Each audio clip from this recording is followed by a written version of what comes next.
buenas tardes y bienvenidos y bienvenidas a este acto, a esta nueva sesión del ciclo Diálogos en la Granja, que coordinamos, como saben, Antonio López Ortega y yo, desde hace ya más de, creo que 2 años y medio, ¿no? Casi, ¿no? Y bueno, hoy es una ocasión muy especial, porque nuestro invitado, Enrique Fofani, está en Tenerife, ha venido desde Buenos Aires, ¿no? Con el permiso de ustedes, yo voy a leer inicialmente un texto, un breve texto de mi diario del año 96, en el que, doy cuenta de uno de los encuentros que mantuve con Enrique hace 30 años, que fue cuando nos conocimos, ¿no? Colonia, enero de 1996. De Alemania. Alemania, Colonia, Alemania. Encuentro a Enrique Fofani enfermo, con mucha fiebre. Temo que mi presencia pueda serle incómoda en esos momentos, pero insiste en que me quede. Yo le traía unos polvorones españoles como mínimo obsequio por su hospitalidad. Él me agasaja con unos alfajores argentinos mientras vemos una película sobre Tanguito, el mítico cantante de rock de Buenos Aires. Pero el amor es más fuerte, dice una de sus letras. Enrique recuerda su juventud bonaerense, la Facultad de Filosofía y Letras, en perpetua efervescencia, la represión militar, el intercambio epistolar con Sábato a sus 16 o 17 años, tras leer fascinado El túnel y Abadón el exterminador. Las cartas, me dice, se perdieron en alguna mudanza. Mientras Enrique reposa en cama, su biblioteca, repartida en 2 cuartos, me invita a una demorada exploración. Derrida, Deleuze, Lacan, Benjamin, Canetti y tantos otros. De momento me tientan unos ensayos de Beda Alemán sobre Rilke, Mallarmé, Paul Celan y Nelly Sachs. Luego ya veremos. Bueno, esta breve introducción que yo le mandé a Enrique ayer da cuenta un poco de nuestro milagroso encuentro en el año 95 en Alemania, a través del profesor Javier Gómez Montero, ¿no? Que estaba en aquel momento dando clases en Colonia. Enrique era profesor de literatura hispanoamericana en Colonia, y yo era lector de español en Jena, a más de 5 o 6 horas en tren, y por algún motivo pues decidí visitar Colonia y nos encontramos, ¿no? Este fue el segundo encuentro, luego mantuvimos un tercero en Berlín, ¿verdad? Y posteriormente, como unos 15 años después, volvimos a vernos en un coloquio en Paderborn, y esa fue la última vez que nos vimos hasta antes de ayer, ¿verdad? En que, gracias al hecho de que Enrique está en Tenerife para formar parte del tribunal de cátedra de Katia Vázquez Schroeder, pues nos hemos reencontrado y nos hemos puesto al día, ¿verdad? Después de tantos años. Entonces, bueno, yo les voy a presentar brevísimamente a Enrique Fofani, que es, como he dicho, profesor catedrático en la Universidad de Buenos Aires, también en la Universidad Nacional de La Plata, ¿no? Ha sido profesor visitante en numerosas universidades, tanto de México como de Perú, Colombia, Uruguay, los Estados Unidos, Alemania, Francia y España. Es director de la revista Catatai, es una revista de crítica literaria desde el año 2005. También hay un sello editorial vinculado con la revista. Como dije o como referí antes, fue profesor de español en la Universidad de Colonia entre el año 1991 y 1996, ¿no? Además, bueno, voy a ser muy breve para comenzar enseguida la conversación. Es autor de numerosos libros de ensayos de los cuales tengo aquí, ahora les mostraré dos de ellos como regalo de reencuentro. Es autor del libro Poéticas Indígenas Contemporáneas, Literatura y Transculturación en América Latina, siglos XX y XXI. También el libro Secularización y Reencantamiento del Mundo, Contribuciones a la Historia Cultural de América Latina. Este libro, La Poesía Argentina y Malvinas, una antología, 1833-2022, este magnífico libro del que luego hablaremos. Este otro, Vallejo y el dinero, formas de la singularidad, de la subjetividad en la poesía, que viene a ser un poco su tesis doctoral, ¿no?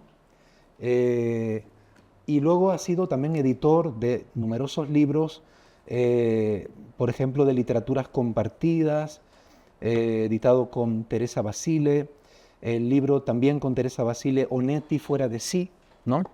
Ensayos sobre Onetti, un libro de ensayos sobre literatura hispanoamericana titulado Grabar lo que se desvanece, otro volumen titulado Controversias de lo moderno, la secularización en la historia cultural latinoamericana, y también un libro sobre Rubén Darío titulado La protesta de los cisnes, coloquio sobre cantos de vida y esperanza de Rubén Darío, 1905-2005, ¿no? Además de numerosos prólogos, numerosos epílogos, estudios preliminares, artículos, por supuesto, sobre poetas tan destacados como Juan Gelman, Tamara Kamensain, ¿no? Escritores como Haroldo Conti, etcétera, etcétera. Es decir, sería una lista inacabable. Entonces, Enrique, bienvenido y muchísimas gracias por aceptar estar aquí con nosotros, ¿no? Gracias a ustedes, a vos, Rafael, Antonio, por estar en este espacio. Le comentaba hace unos minutos a Antonio que provengo de una familia italiana por parte de madre y padre, pero mis bisabuelos maternos, mi bisabuelo nació en Gran Canaria y mi bisabuela en Lanzarote. Y vengo mucho a Las Palmas de Gran Canaria porque tenemos convenio con la Universidad de La Plata, he venido muchas veces y siento como un ADN en el aire, ¿no? Es decir, siento como una ancestralidad y una comodidad en estar en Canarias, ¿no? Y debe ser también por mis antepasados, ¿no? Así que me siento en casa. Y agradezco mucho este espacio, ¿no? Este diálogo. Qué bueno. Nosotros, Enrique, solemos remontarnos a los orígenes, justamente, ¿no? Ya lo has hecho, ¿no? Pero yo quería preguntarte, para empezar, por tus primeros estudios, ¿no? Por tu formación secundaria, ¿cuáles fueron tus primeras lecturas? ¿Hubo algún profesor que te marcara especialmente? ¿Cómo fue tu llegada a la literatura, ¿no? Qué interesante tu pregunta. Sí, siempre me gustó leer. Yo nací en el 58, por lo tanto, en esos años solo había un año de jardín de infantes o kindergarten, ¿no?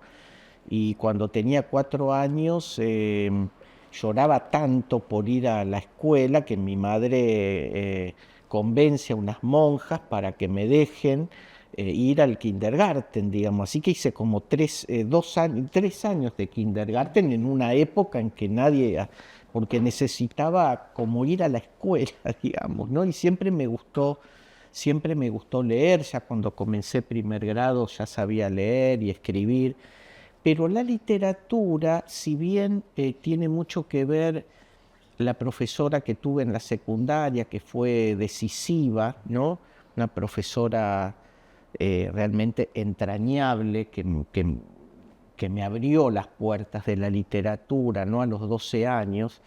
Yo tenía un vecino, yo vivía en una zona de la provincia periférica, y se hacían ferias callejeras, y uno de los puestos eran libros usados que se canjeaban, que se compraban por centavos y después uno iba, cuando los leía, los canjeaba por otros, ¿no? Y el que estaba en ese puesto era un vecino mío, don Américo, que vivía enfrente de mi casa, y entonces me daba textos, ¿no? Entonces, claro, son las lecturas con los que uno suele empezar, digamos, ¿no? Jack London, ¿no es cierto? Julio Verne, Salgari, ¿no es cierto? Pero ahí me encontré, yo no puedo definir en qué edad, pero era bastante... las ediciones Thor de Argentina, que eran unas ediciones muy populares de la literatura universal, ¿no? Que, por ejemplo, con respecto a Dostoyevsky, el editor tenía el buen tino de cortar las largas descripciones y nos ponía un solo nombre, ¿no es cierto?, de toda la ristra, ¿no?, de nombres, y realmente nos ayudaba a leer a Dostoyevsky. Así que leí a Dostoyevsky muy tempranamente, ¿no? No sé si entendí lo que era verdaderamente un mujic, ¿no es cierto? Pero me quedó grabado de manera indeleble la lectura de Dostoyevsky, así que si Dostoyevsky podía soportar, ¿no es cierto?, todas esas malas traducciones, cortes en las descripciones y demás, y aún así lograba impactarme, digo, bueno, ahora lo pienso, ¿no? Qué fuerte debe ser Dostoyevsky, ¿no? Si uno lo leyera en su idioma original, ¿no? Así que siempre fui lector, digamos, ¿no? Sí. Desde muy tempranamente, siempre estaba leyendo, ¿no? Sí, sí. Eh, Qué bueno, me hiciste recordar justamente ahora cuando hablabas de esas traducciones de Dostoyevsky, creo que era Ricardo Piglia, ¿no? Quien decía que la prosa de Roberto Arlt, sí, ¿no? claro. Digamos, se entendía como la de un lector de esas malas Sí, traducciones, sí, ¿no?, sí, sí, de sí, total. Dostoyevsky, Sí, ¿no? sí, eso lo Entonces, decía Piglia. sí, Sí, ¿no? Sí, sí. total. Entonces, bueno, y evocando un poco esa adolescencia, Sí. ese encuentro con Sábato, ¿no? Con Ernesto Sábato, a los 16, 17 Sí. años, ¿no? Eh, es decir, cómo llegaste, por ejemplo, a él y cómo fue un poco tu deseo de cursar estudios universitarios relacionados con la literatura, ¿no? Es Claro. decir, esa condición tuya del lector compulsivo fue la que te llevó a estudiar letras, Sí, ¿no? sí, sí, sí, y después lo decisivo fue esta profesora de la escuela secundaria, pero entre Don Américo y la feria y todos estos textos, después mi pueblo, mi pequeña ciudad se llama Berazategui, que fue una ciudad, digamos, fundada por vascos tamberos, ¿no?, a la vera del río de la Plata, ¿no? Y ahí me hice socio de la Biblioteca Manuel Belgrano, que había sido fundada por el PC del pueblo, y ahí me leí toda la literatura argentina, digamos, ¿no? Claro, a una edad en que leer no siempre significaba entender, era más la pasión por la lectura que el cabal entendimiento que yo pudiera tener de esos textos. Pero claro, ahí ya había leído El túnel, había leído sobre héroes y tumbas, que me impactó, y Abadón, y claro, estaba tan subyugado, digamos, por esa literatura que digo, le voy a escribir, pero lo que no pensaba nunca imaginar era que me iba a contestar Ernesto Sábato y que me iba a citar en un bar, La Biela, que es un típico bar, ¿no?, de Recoleta. Y claro, eso fue para mí muy importante, ¿no? Sábato en la literatura argentina tiene un destino un poco injusto, porque la izquierda, cierta izquierda o cierta parcela de la crítica de izquierda, eh, digamos, lo ha criticado mucho, y yo creo que Sábato es un gran escritor, no me cabe duda, y a mí me produce Sábato lo mismo, es decir, similar o de manera similar a la literatura, por ejemplo, de Hermann Hesse, y en el contexto de la literatura argentina, Cortázar o Abelardo Castillo, es decir, eran literaturas casi escritas para adolescentes, ¿no? Es decir, Demian fue un texto que a mí me dio vuelta, ¿no? Siddhartha también, ¿no? Y Sábato enfocaba ahí, enfocaba al adolescente. De hecho, la historia de amor, ¿no? de Sobre héroes y tumbas son adolescentes, ¿no? Y Abaddon también, esos hermanos incestuosos, ¿no? Que, digamos, con mucho tino y mucho desatino también, digamos, Sábato lograba dar cuenta de esa relación, ¿no? Y bueno, y mi encuentro con Sábato fue fundamental, ¿no? Obviamente tiene algo que ver con la admiración, ¿no? que tenía por su literatura, y después de ese encuentro me manda la separata de la carta al joven escritor que está en Abaddon, ¿no? Y hablamos mucho, me acuerdo, claro, lo que podía hablar un adolescente con un escritor, ¿no? Lo recuerdo, sí, tengo nebulosas, pero fue un encuentro para mí, yo creo que fundamental, ¿no? Qué bien. Y justamente, Enrique, cuando tenías unos 18 años, Sí. En el año 76 tiene Sí. lugar el golpe militar, ¿no? Sí. ¿Cómo viviste? Porque coincide un poco con tu formación universitaria, ¿no? Sí, claro. ¿Y cómo fueron para ti, ¿no? Aquellos años tan duros, ¿no? Claro, de la sí. Junta Militar, ¿no? Muy duros, porque yo terminé la secundaria en el 75 y en marzo del 76 tiene lugar el golpe, que fue muy sangriento, como ustedes saben, ¿no? Fue tremendo, y realmente a veces uno piensa que en esos años y estar vivos, ¿no? Uno se siente un poco un sobreviviente, ¿no? Yo viajaba de esa ciudad que le decía que fundaron los vascos, ¿no? Berazategui, a La Plata. Yo estudié en La Plata. La Plata fue una de las ciudades más castigadas, ¿no? por la dictadura. Y el otro día recordaba un episodio que, porque en el 76 no nos dábamos cuenta, como la Argentina había tenido tantos golpes militares, no supimos de entrada lo que estaba pasando, ¿no? En el 76. ¿Cómo será que el golpe fue el 24 de marzo y yo viajaba regularmente a La Plata para saber cuándo abría la universidad? Y la universidad estaba cerrada. De pronto decía abril, después mayo, después junio, y yo iba para ver, o sea, independientemente de la realidad, o sea, ¿no? Pero hay un episodio que ocurría siempre. Ustedes saben que la dictadura, la última, se caracterizó por la técnica de desaparición de personas, ¿no? No se sabe, digamos, lo que denominamos desaparecidos, ¿no? Entre La Plata y Berazategui hay como una suerte de bosque que se llama Pereira, donde no hay nada, y hay una parada de tren porque justo ahí hay un destacamento, pero nada más que eso, pero es todo bosque. Cuando yo volvía de noche, en el 76, 77, el tren paraba de noche ahí, en ese bosque, no en la estación, sino en el bosque, y nos hacían bajar a todos, ¿no? Los militares entraban y bajábamos, nos palpaban, nos miraban, ¿no? Y después decían, bueno, suban, y el tren seguía.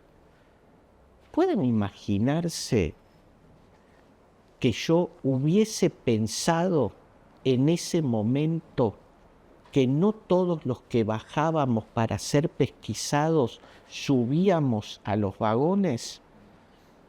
Yo tuve la suerte de subir, pero evidentemente de todos los que bajaban siempre había gente que no volvía a subir, pero no lo captábamos, ¿no? Entonces, por eso digo que Y aparte, bueno, nos pasaron muchas cosas y estuvimos siempre en peligro, ¿no? Yo no militaba concretamente, ¿no? Más que, digamos, un compromiso más bien simpático, digamos, ¿no?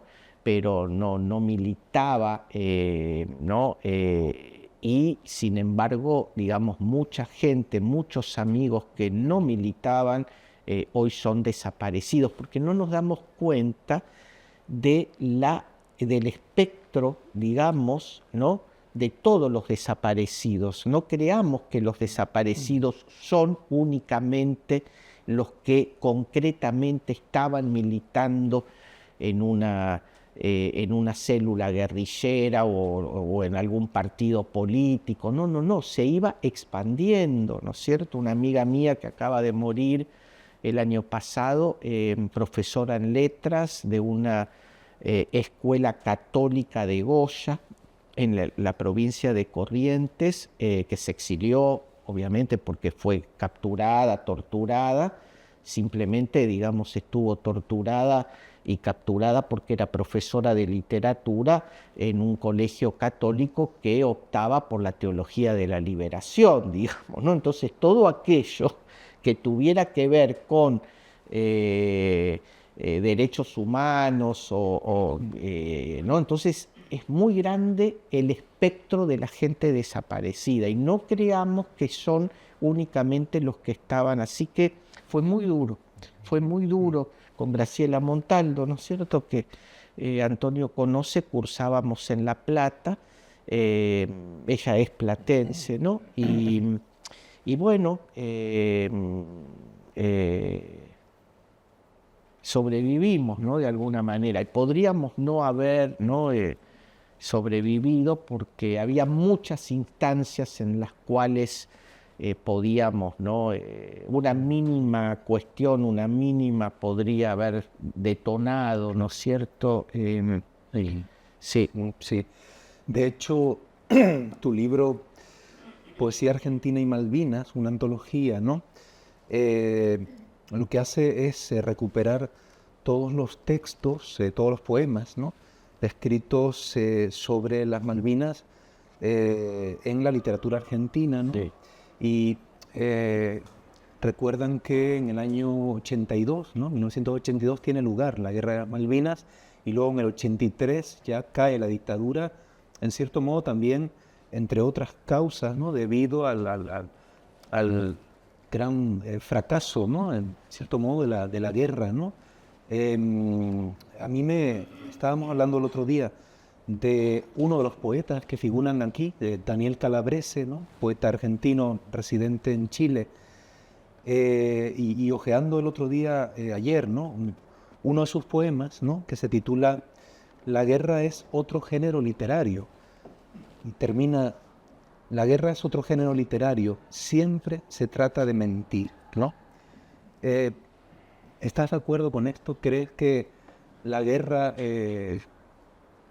para ti como investigador, como lector, ¿no?,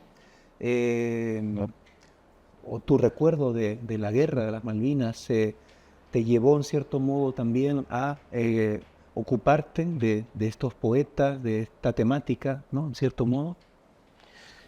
Me hiciste acordar a Onetti, que dice que la mentira es la forma más nítida de la verdad, ¿no?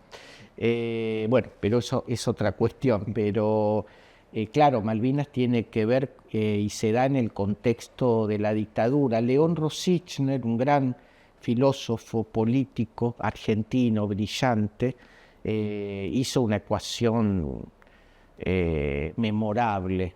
Los militares querían una guerra limpia para borrar la guerra sucia de la dictadura, ¿no? Es bastante plástica esta definición, ¿no? Es decir, que si los militares, con todo el estropicio que hicieron durante esos años, ganaban la guerra, cosa que no iba a suceder, nadie que tuviera dos dedos de frente, digamos, podía, ¿no? Pero si llegaran a ganar, se perpetuaban en el poder, evidente, ¿no? Y porque muchos de los militares que estuvieron en Malvinas son los torturadores que secuestraron hijos y torturaron a, digamos, los militantes capturados y desaparecieron y tiraron los cuerpos en el Río de la Plata. Ellos fueron, ¿no es cierto? Y claro, se da una cosa porque la realidad siempre es contradictoria, ¿eh? Muchos de ellos son queridos porque se comportaron, entre comillas, bien algunos con los soldados y los conscriptos, ¿no? Pero fueron torturadores, ¿no? Y otros, digamos, otros no. Acaba de estrenarse hace 3 semanas antes de venir a España un documental sobre Malvinas que es, no sé qué adjetivo que es estremecedor, ¿no? Lo que se cuenta y bueno, y para mí Malvinas también tiene que ver conmigo porque mi amigo Marcelo fue reclutado y llevado y estuvo en Malvinas, no estuvo en el campo de batalla, sino que fue secretario de una oficina, ¿no es cierto?, de estrategia, ¿no? No estuvo en el campo de batallas, pero los 74 días que duró la guerra, todas las mañanas yo me levantaba antes de ir a trabajar a ver a los padres que estaban realmente devastados, ¿no? O sea que a mí Malvinas me tocó. Y esta investigación tiene que ver precisamente con una serie de cuestiones, porque es la guerra que nos tocó en el siglo XX a la Argentina, ¿no? Y bueno, tiene muchas implicancias, tiene muchos efectos, y sobre todo había una deuda, porque Malvinas había suscitado la narrativa, la novela y el cuento, había generado teatro, muy buen teatro, cine, historieta, pero faltaba hacer una investigación sobre la poesía y reunir en un volumen lo que la poesía había dicho, no solamente de Malvinas a partir de la guerra, sino antes, porque empiezo desde 1833, que es el año en que los ingleses usurpan las islas, y en la Gaceta Mercantil, que era un diario muy importante de Buenos Aires, aparece un primer poema anónimo, ¿no? Anónimo, no, investigué, pero no pude saber quién se escondía detrás de esa anonimia. Y ahí hay algo en ese poema anónimo fundamental, porque no lo recuerdo exactamente, pero dijo Guillermo, el rey, está castellanizado el nombre de Williams, ¿no? el rey de ese momento, dice Guillermo que las islas son las llaves del océano, y realmente Malvinas es un lugar, si hay un lugar estratégico en el planeta, es, digamos, hay muchos, no es solamente ese, pero en las Malvinas cuando empecé la investigación tuve la suerte de encontrarme en las reuniones, de poder asistir a las reuniones en la Cancillería Argentina con geopolíticos, con geógrafos sociales de diversas bases, ¿no es cierto?, antárticas y de la parte más austral de la Argentina,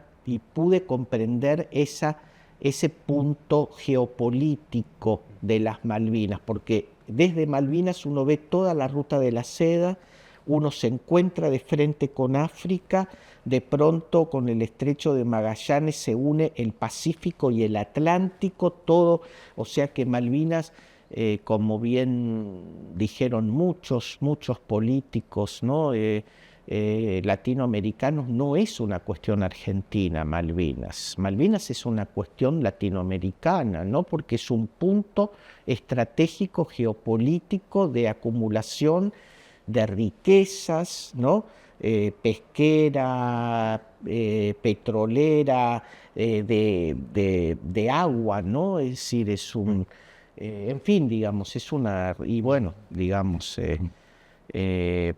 Malvinas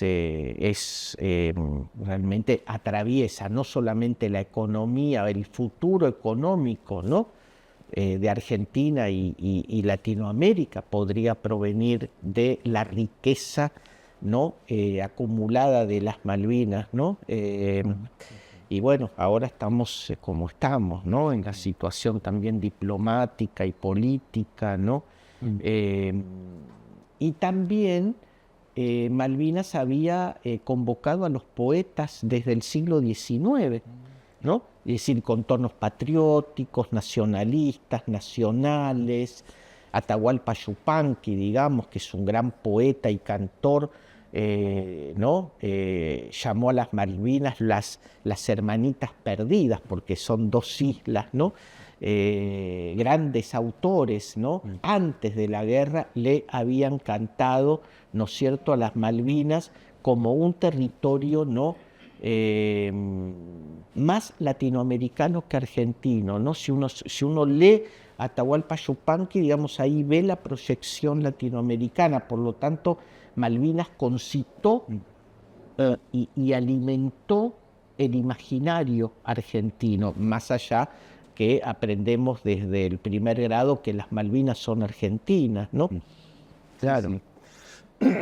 Posteriormente, Enrique, cursaste estudios de letras, ¿no? Y te doctoraste en nada menos que en César Vallejo, ¿no? ¿A qué se debió esa elección?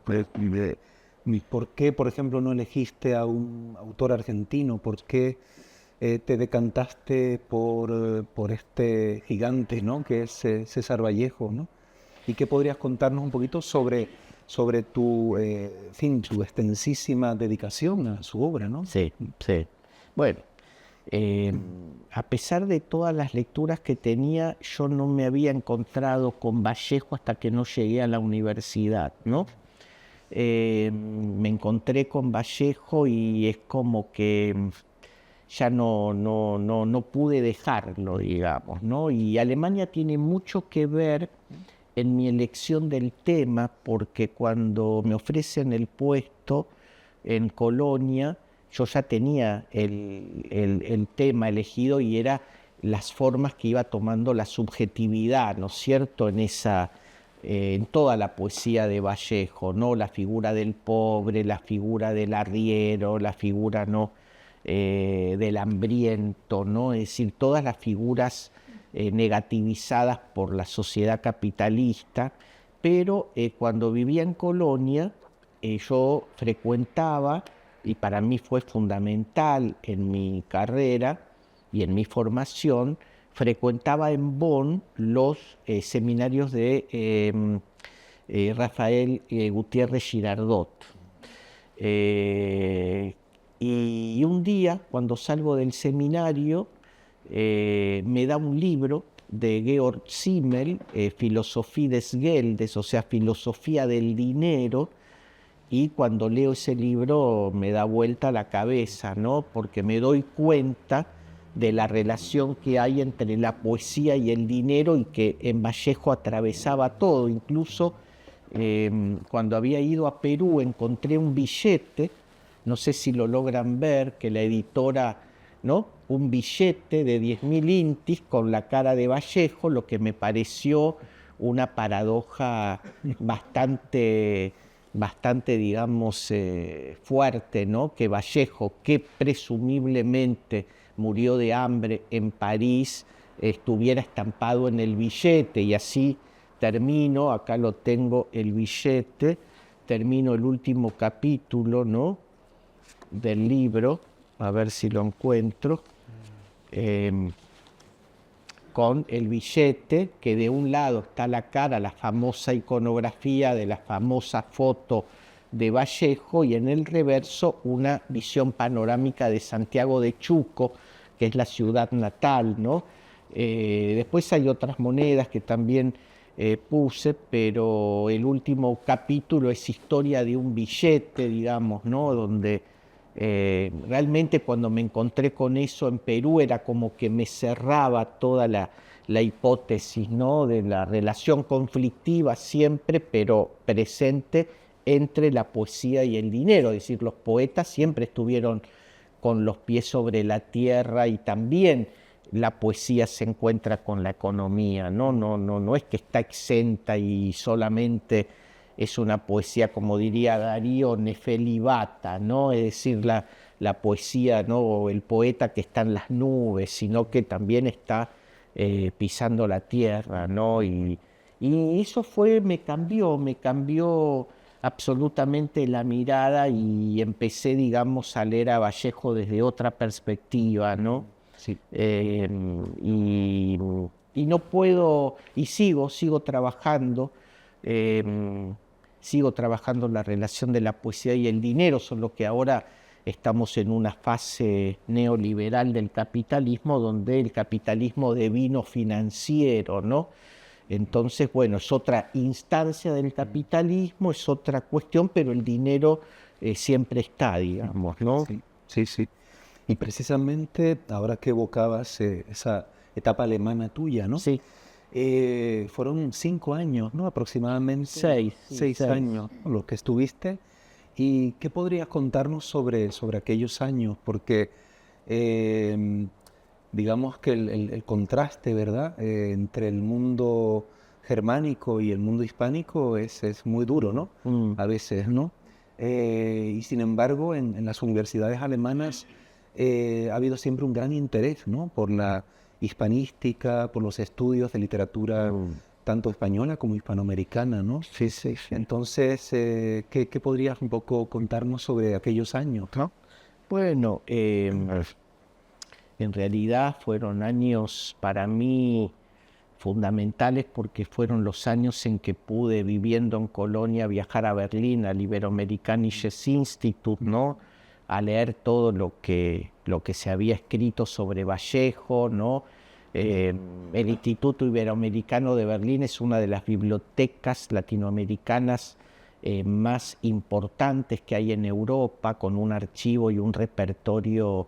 Y el núcleo de esa biblioteca pertenece a un intelectual argentino, Quesada, ¿no? Que hizo después su carrera en Alemania y donó una biblioteca realmente importante, ¿no? A principios del siglo, y ahí empezó a crearse el Instituto Iberoamericano, ¿no? Que es una especie si han estado, es una especie de lugar de encuentro, ¿no? Estuvimos, ¿no? Juntos de Latinoamérica, ¿no? Y entonces eso me permitió, ¿no es cierto?, hacer la investigación, si no la hubiera podido hacer. Entonces para mí eso es muy, muy importante, ¿no? Y después el acercamiento con Gutiérrez Girardot para mí fue decisivo, ¿no? Porque,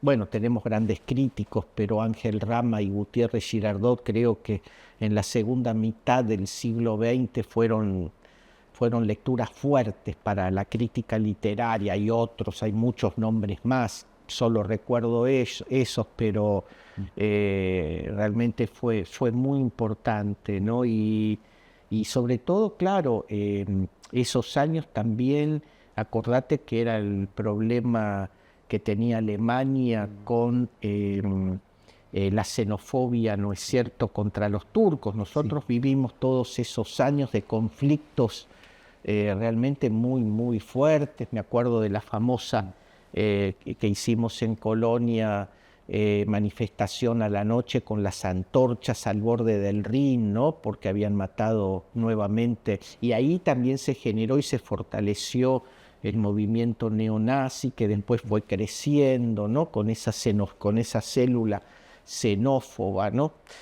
O sea que fueron años, ¿no? También controvertidos, ¿no? Y hostiles, ¿no? En un punto, Sí. los 90. La caída del muro. No, y nosotros llegamos cuando había caído el muro, ¿no?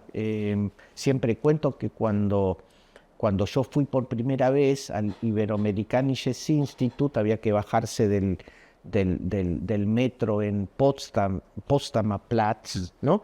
Y uno subía y no había nada y veía el muro caído, porque el muro había terminado de caer, y a los, no sé, yo creo que habré ido 3 meses después, ya empezamos a ver construcciones. 8 meses después, más construcciones. A los 2 años era una ciudad, y cuando yo emergía del metro, ¿te acordás? No había nada, no había nada. Y se veía el instituto, íbamos directo y digo, qué velocidad, ¿no? Esto que Marshall Berman en Todos los sólidos se disuelve en el aire, dice, bueno, la modernidad es indetenible, es irrefrenable, ya no, el capitalismo es así, va, es como una especie de avalancha, ¿no? Y sí, años Sí. que tenía sus luces y sus sombras, eso quiero decir, ¿no? Sí. Quizá, Enrique, la experiencia alemana, el hecho de haber vivido 6 años, ¿no? En Alemania, hizo que te interesara por el concepto de lo extraterritorial, que luego has trabajado Sí, mucho, ¿no? mucho, Trabajado sí. mucho. Y lo sigo trabajando, sí. ¿No? Y esta idea de la literatura, por ejemplo, de fronteras, Sí, ¿no? sí. O la literatura de los migrantes, Sí, ¿no? total, sí, Ujú. sí. Y de hecho me hablabas de un proyecto que has finalizado, creo que es el de un estudio sobre la literatura mapuche en el sur de la Argentina, ¿no? Sí. Entonces, Sí, yo estoy ahora con un proyecto que precisamente se llama Extraterritorial, y es esto que decís, ¿no? Todas las literaturas de frontera, pero también las migraciones, hablábamos con Antonio, ¿no? Las desgarraduras, el desgarro que implica la migración, ¿no? Es decir, este trasladarse, ¿no? Esta diáspora, ¿no? Trabajamos en este proyecto la poesía neoyorriqueña, la poesía chicana, pero yo particularmente me dedico a la poesía mapuche, la poesía que se escribe o en español o también bilingüe con el mapuzungún. Acabo de hacer una edición bilingüe, la edición de la poesía y prosa reunidas hasta el momento de la poeta mapuche argentina Liliana Ancalao, que es de la provincia de Chubut, en la Patagonia, una de las provincias más australes de la Argentina. Y, y ahí uno nota precisamente otra manera de la extraterritorialidad, porque Liliana, que dicho sea de paso es profesora de lengua y literatura, cuando sus padres mapuches vienen a una ciudad costera atlántica, Comodoro Rivadavia, y tiene a sus hijos y nace Liliana, lo primero que hacen es no enseñarles el mapuzungún para que estos hijos, entre ellos Liliana, no se vieran discriminados, ¿no? Pero Liliana, cuando tiene conciencia, vuelve, o sea, necesita volver al mapuzungún, ¿no? Esa lengua omitida, ¿no? Esa lengua obturada, precisamente por estos padres que no querían, digamos, que sus hijos fueran discriminados, ¿no? O sea que siempre estamos entre dos lenguas. Hay una palabra en náhuatl muy plástica, nepantla, ¿no? Ni de acá ni de allá, digamos, ¿no? Es este vivir entre lenguas, ¿no? O lo que dice Homi Bhabha, in between, ¿no? In between, o sea, en un lugar intersticial, ¿no? Que es bastante interesante, ¿no? Nosotros tenemos la triple frontera, Argentina, Paraguay, ¿no es cierto?, Brasil, ¿no? Guaraní, español, ¿no? Portugués o brasileño. O sea que todo aquel lugar donde, incluso la frontera está en la misma ciudad, ¿no? Porque uno camina por las calles de Buenos Aires y de pronto escucha hablar en guaraní, escucha hablar en coreano, es decir, estamos viviendo una suerte de cosmopolitismo multicultural, ¿no? Diversas lenguas, ¿no? Entonces trabajamos todas esas cuestiones, ¿no? Sí. Vamos dando saltos de alguna manera, y ahora que nombraste Buenos Aires, me estaba preguntando o me estaba diciendo que era imposible conversar contigo sin nombrar a Borges, ¿no?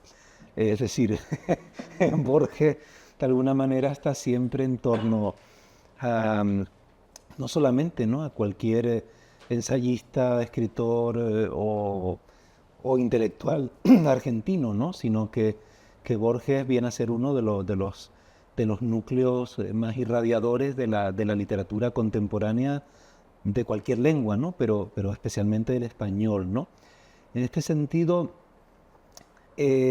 ¿cómo te relacionas con la obra de Borges? No he visto ninguna referencia a estudios tuyos sobre Borges, pero seguro que las hay, ¿no?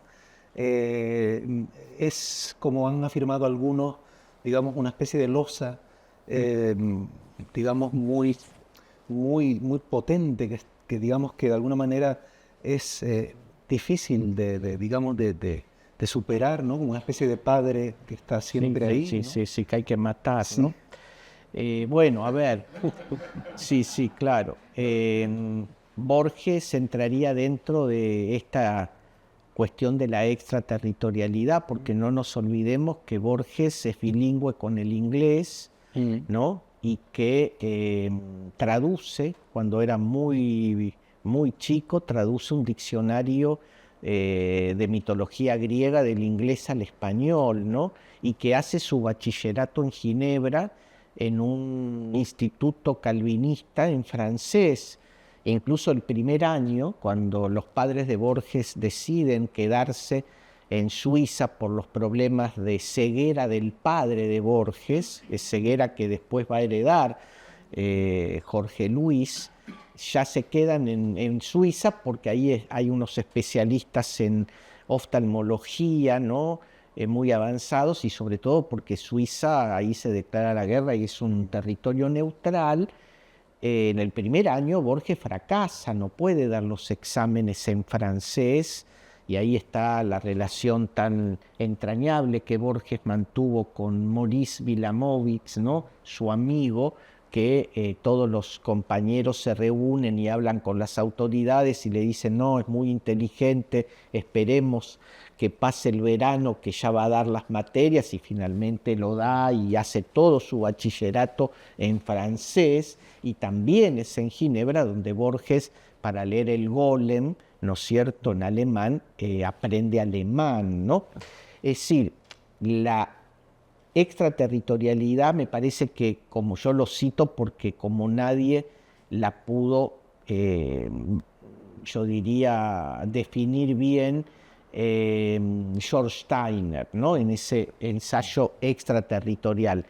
Él plantea una hipótesis: Borges escribe en español pero piensa en inglés, porque la extrañeza de ese español preciso, exacto, agudo, casi un dardo, ¿no?, tipo Oscar Wilde, pareciera que eso proviene, ¿no es cierto?, del inglés, ¿no? Yo diría también podría ser del latín, ¿no?, pero el inglés ahí está, ¿no? Y nadie se tomó en serio esa idea brillante de Steiner, ¿no?, de un escritor que piensa en un idioma, ¿no?, y escribe en otra, ¿no? Basta recordar el comienzo de el de los sueños, ¿cómo se llama? El hombre que sueña que está soñando. ¿Cómo? No. Las ruinas, gracias, las ruinas circulares. Exacto, las ruinas circulares. Esa primera oración pareciera que no está escrita en español. Nadie lo vio desembarcar en la unánime noche, con ese adjetivo antepuesto, ¿no? Como en inglés, todos los adjetivos en inglés van antepuestos, ¿no? Epíteto le decimos, el adjetivo epíteto, ¿no? Entonces, claro, Borges es un escritor con mayúsculas, y bueno, un poco es el que todo escritor tiene que matar, tiene que cometer ese parricidio, porque bueno, y es interesante lo que hacen los escritores, no es fácil matar al padre, ¿no? Por ejemplo, Puig lo que hace es tomar todo lo que Borges desechaba. A Borges no le interesaba el bolero, el tango tampoco, el folletín y todo eso que Borges iba dejando, pues lo acaparaba, porque si no, ¿cómo va a ser para hacer la ley? No se podía meter con la Biblioteca Universal, ¿no? Y bueno, y cada uno va matando de diversa manera, mata como puede, y siempre ese parricidio obviamente es simbólico, ¿no?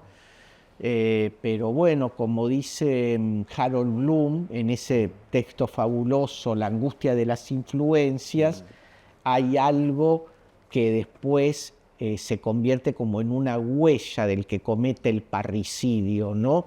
Es la huella que deja el criminal y entonces después uno puede escuchar la voz de Borges en la literatura de Puig. Por supuesto que Puig lo mata, pero deja rastros, ¿no? Donde se escucha, Harold Bloom lo llama apofrades, la voz de los muertos, es decir, los muertos hablan y regresan, ¿no? Entonces, claro, eso es muy interesante, enfocar la literatura así, ¿no? Es decir, cómo hacer para matar a ese padre poderoso, ¿no? Que acapara todo, ¿no? Sí, sí, sí.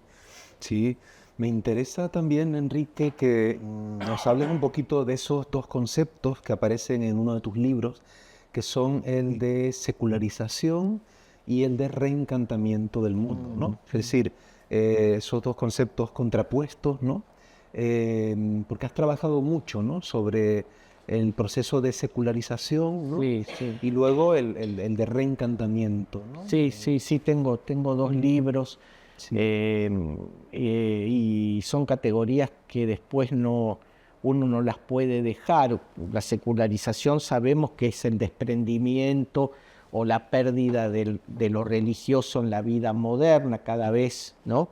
De manera más... Pero claro, si yo veo la secularización a partir de la cuestión nietzscheana de la muerte de Dios, la muerte de Dios no significa que Dios ha muerto, significa que pongo en el lugar de Dios, ahora que Dios ha muerto y ha dejado un lugar vacante, que pongo en ese lugar.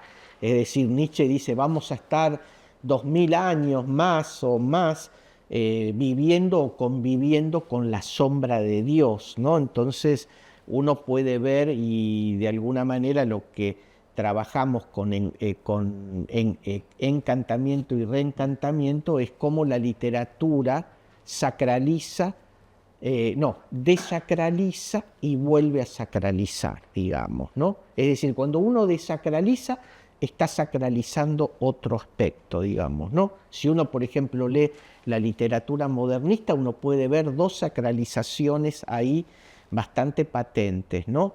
En una línea nacionalista, la patria, ¿no es cierto?, Lugones, ¿no? Y en otro lado el discurso erótico, ¿no? Lo amoroso que lo atraviesa todo, ¿no? Desde Darío, Delmira Agustini, ¿no?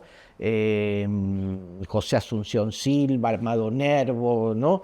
Entonces, claro, se va resacralizando los temas, pero no es que, digamos, el mundo queda, que el mundo queda vacío, ¿no es cierto? Hugo Friedrich hablaba de una trascendencia vacía, ¿no es cierto? Pero ese vacío no está al vacío total, ¿no? Es decir, siempre queda un resto, ¿no? Que es lo que permite después la sacralización, pero lo que nos permite la secularización es historizar esos procesos de sacralización y no decirlo sin abstracto, ¿no es cierto? Sino, bueno, en el modernismo se sacraliza esto, llegan las vanguardias, se sacraliza otra cosa y se desacraliza otra, es decir, historizar, porque si no, digamos, trabajamos con abstracciones. Entonces, creo que es una vía muy interesante para leer la literatura, ¿no? Sí, sí. Me decías el otro día que para ti, digamos, la poesía está en el centro, ¿no? Siempre has atendido sobre todo a los poetas, ¿no? Más que a los narradores, ¿no? Y yo me quedé pensando, en cierto modo, que da la impresión, no sé cómo lo verán ustedes, cómo como lo verás tú, Enrique, da la impresión de que en la literatura argentina, si por ejemplo la comparamos con la chilena, ¿no? Parece como que en Chile el mayor peso lo tiene la poesía, ¿no? Y en cambio en Argentina pareciera como que, digamos, hay un predominio quizá un poquito mayor de la narrativa, ¿no? Pero en tu caso has atendido a poetas como Juan Gelman, ¿no? Como Tamara Kamensain y muchos otros, ¿no? Poetas argentinos muy destacados, ¿no? Entonces, ¿cómo, es decir, cómo se llega, digamos, como lector a esa especie de preferencia, ¿no? Es decir,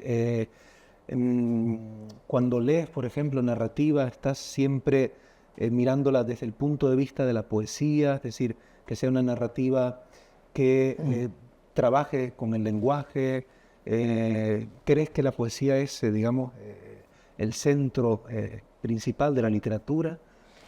Bueno, a ver, como profesor de la universidad doy todos los géneros. Ahora, en el momento de plantear mis temas de investigación, siempre lo hago desde la poesía. Creo que la poesía es un género desbordado de sí mismo, lo encuentro en otras manifestaciones del arte.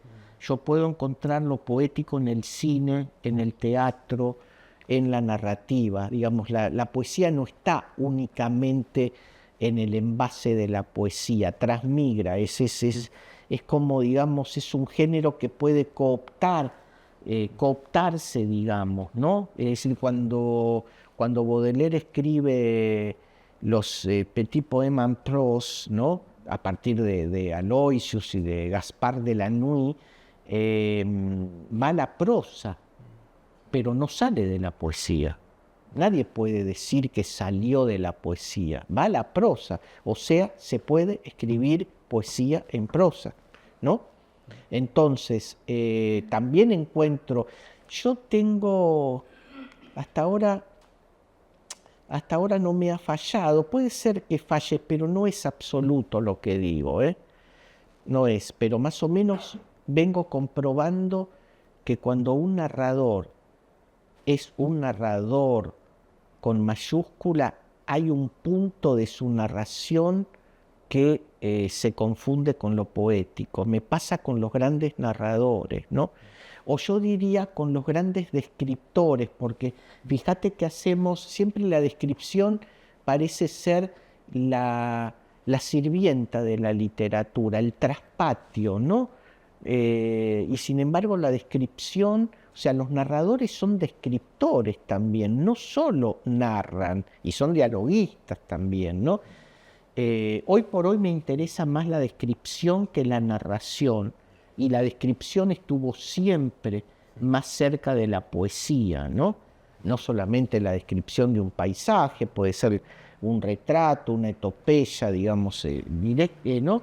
Pero me parece que la poesía es móvil y migra a otros géneros y a otras manifestaciones del arte. Uno no puede ver ciertas óperas sin pensar en la poesía, ¿no? O cuando, por ejemplo, a veces metafóricamente decimos qué momento poético de esa película. ¿Y qué queremos decir con el momento poético? Y queremos decir que hay algo del orden, ¿no?, de la belleza que se puede condensar, porque la poesía pareciera trabajar más con la condensación y con la economía, ¿no?, de decir mucho en poco, aun cuando se escriban poemas largos. No tiene que ver la longitud del poema, se puede escribir un haiku o se puede escribir un poema largo, extenso, ¿no? Pero pareciera que la poesía opera con una extrema economía, ¿no? Y pienso que tenemos que indagar en esa conceptualización de lo poético, no solo como espacio estrictamente de la lírica. No. Sí. Esto yo creo que nos da el paso, ¿no? Quizá para, por tiempo también, ir concluyendo y quería preguntarte en qué estás trabajando ahora. Sé que estás digamos, en proceso de escribir y nos has traído, ¿no?, unos poemas, ¿no?, para compartir. También me hablabas de una novela, ¿no? ¿Podrías un poquito contarnos cuáles son tus proyectos actuales en el plano de la creación? Sí, yo siempre escribí, siempre me dediqué, digamos, a la escritura de ficción, relatos o la poesía, ¿no? Sí, es una novela que tiene que ver con aspectos autobiográficos y lecturas de ciertos episodios que siempre aparecen, pero ahora me estoy abocando más a terminar ahora un libro de poesía, ¿no? Y lo que traje son algunos textos que escribí durante la pandemia, ¿no? Que quería compartir. No sé qué tiempo hay. Sí, 10 minutos. 10 minutos. Sí. A ver, ¿dónde? Si no tengo los anteojos. Sí, no. Pero son los anteojos. En la pandemia fue un momento de mucha introspección, ¿no? Les voy a leer un poema. El título del libro es tentativo, Cuadernos de apuntes para una larga convivencia, ¿no? Cuando ya se supo que la pandemia era, digamos, un poco un confinamiento, y con Julia, con mi esposa, tuvimos así un acercamiento al reino vegetal. Entonces quería compartir con ustedes en principio un poema que se llama Los helechos. Los helechos. Las plantas del balcón no pueden ser motivos de discordia. Si pretenden florecer, dependen bastante de nuestros esmeros habituales cuando llega el punto de erupción. Sin embargo, es cierto que las cuidamos poco últimamente. Hasta no hace tanto habíamos puesto demasiadas expectativas en las violetas de los Alpes, más que en las cretonas y los ficus empeñados en volver eterno el fulgor del fucsia contra toda la adversidad de las heladas. Pero de un tiempo a esta parte poco nos importa las alegrías del hogar o los pensamientos, y muchos antes de que te inclinaras con fervor exclusivamente por las violetas, los helechos eran nuestra única predilección. De más está decirte que lo siguen siendo para mí. Estoy seguro que es por la potencia de cambiar el verde según la magnitud de la luz o de la lluvia, o será porque sobreviven con prestancia a nuestro olvido un poco displicente y lejos de cualquier conducta estoica nos instan a pensar que resistir puede ser todavía una buena opción para nosotros. Hay éxtasis en la nostalgia del instante y también exaltación de una esperanza sencilla por venir.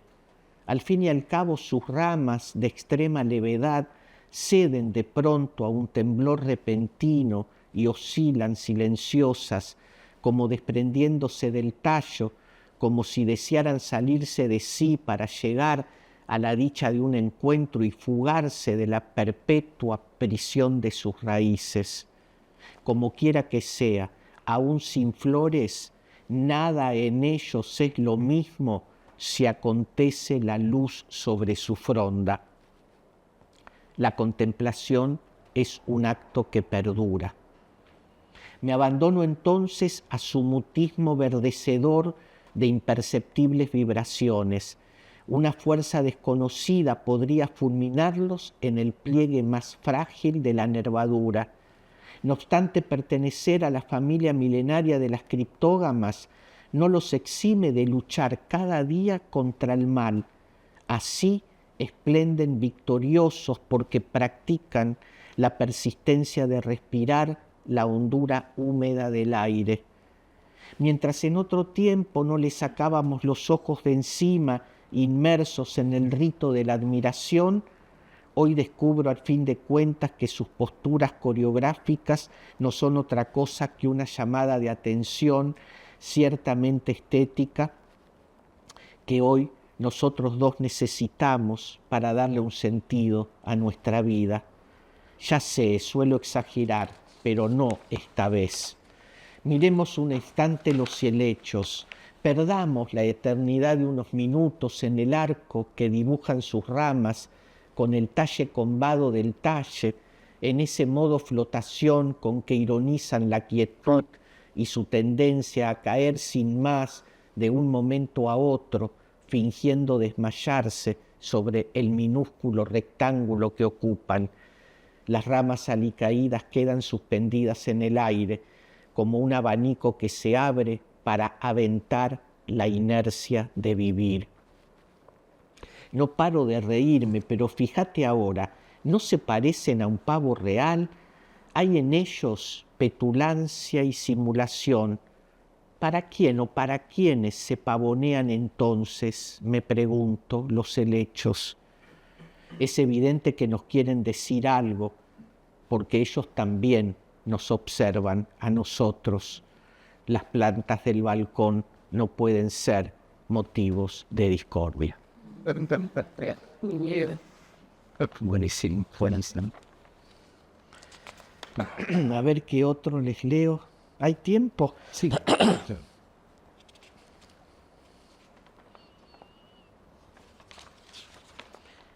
A ver, les leo. Gólgota, 1966. Una cita de Mateo 27:46. Elí, Elí, lama sabactani. Dios mío, ¿por qué me has abandonado? Padre, ¿lo vas a abandonar otra vez? Después de la cena, el hijo sale de la casa en medio de la noche, llega sin aire hasta la ligustrina, busca un lugar alejado para llorar a solas detrás de un vidrio oscuro. Apenas puedo reconocer su cuerpo tembloroso. Algunas pocas estrellas brillan casi imperceptibles y las sombras se confunden con las nubes. Toca la aspereza húmeda del arbusto con la palma de sus manos y escucha distante el tintineo de cacerolas y cubiertos en el fuentón de lata.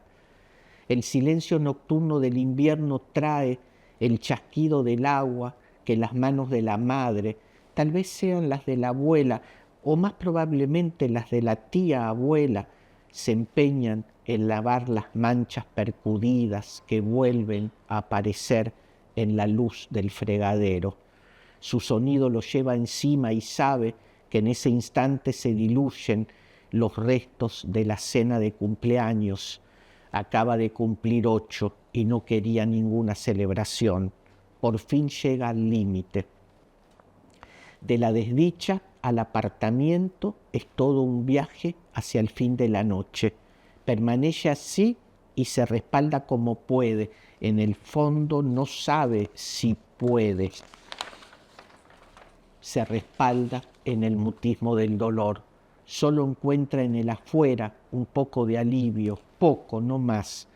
No se oye ladrar los perros en las casas. Solo se escucha en este verso que escribo un llorar a solas que el hijo sabe que le habrá de pertenecer un día, un oscuro día de justicia. ¿Acaso es ahora ese día? El hijo confió aquel momento a este porque a pesar del dolor creyó que era una dulce oscuridad mitigar su dolor amparándose en la noche oscura de la helada, donde nadie lo esperaba ni guiaba por los senderos de las desventuras. Ligustrinas, no cedros ni azucenas, puros matorrales. Ahora mismo el instante se presenta nebuloso, de pronto aparece el pullover gris jaspeado, las zapatillas azules y el raído pantalón de jean. Eso es todo lo que tiene guardado en la memoria, y el roce del sereno sobre las hojas del arbusto que separa la casa del baldío. El hijo se larga a llorar desconsoladamente cuando escribo este verso. Solo ahora el llanto sucede, solo ahora se torna audible en el verso sin rima, sin metro, sin puntos finales ni puntos suspensivos. Hay que decir que ni en el blanco de la página el hijo encuentra consolación, nada en el blanco de la hoja, y en la noche de su reverso todo, y en ella la herida más real que el frío de la noche. Es más, el hijo se larga a llorar desconsoladamente cuando escribo este verso, que deja de ser un verso, más bien se vuelve el versículo arrancado de un salmo. Lo peor del tiempo que pasa no es el olvido, sino la terquedad de la historia. Eso siente el verso cuando hace llorar al hijo, su inconmovible terquedad. Padre, padre, otra vez lo vas a abandonar. Sí. Bueno, y lo hecho así.